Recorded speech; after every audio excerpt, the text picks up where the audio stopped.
think we have the land.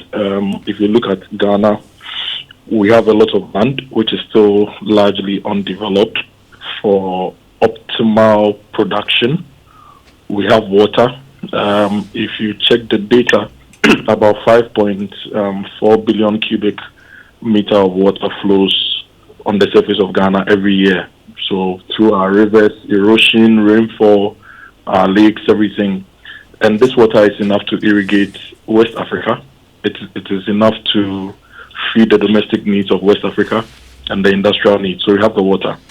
The problem is trapping this water, storing this water, and transporting this water to where it is required. And I always make the argument that when it comes to Agric and irrigation, we've not paid the same attention to it as some other public infrastructure projects.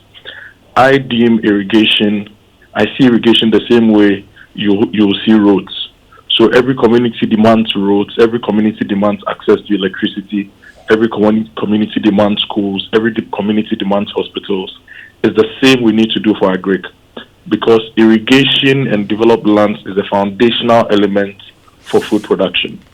If you don't have those things, you cannot produce food.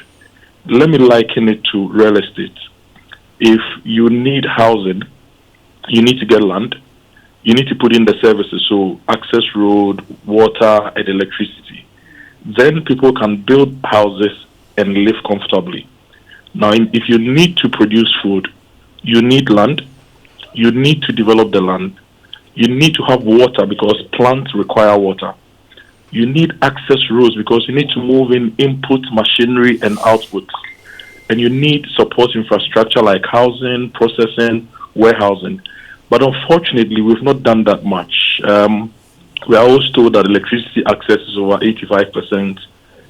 We are always told that, water access is this and that. But we've never really consistently invested in irrigation to enable production. So two things. I think that we need to look at irrigation in two ways.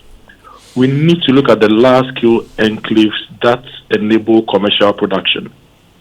These enclaves may be far from town or the communities.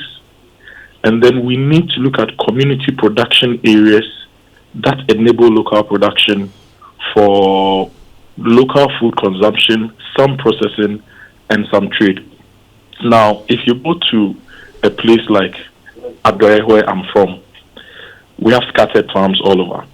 If you go to Yendi, you have scattered farms all over, 2 acres here, 1 acre here, 2 acres here, 1 acre here. So even when you want to do organized mechanization, it's difficult because your tractor moves from one piece of land, travels 8 kilometers to another, travels 9 kilometers to another to plow, travels 12 kilometers to another to plow. So there's a lot of inefficiency. But around Yendi, if the government strategically develops, say, 1,000 acre lots, which we distribute among families, maybe 10 acres, 20 acres, then we organize the space. Aggregators can come in with the support with inputs. Mechanization companies can come because it's an organized space. And you see that there is a certain level of control and a certain level of harmony within the space. We have not organized our Agric space like that. Then we can have the large-scale enclaves, which are 10,000, 20,000, 30,000 acre enclaves with large-scale mechanization to drive optimal production, to feed industry, to feed processors, and also to even produce enough for exports.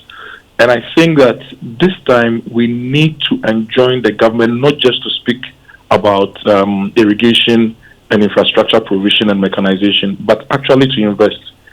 And we need to compare the investments going into Agric with investments going into roads, investment going into hospitals, investments going into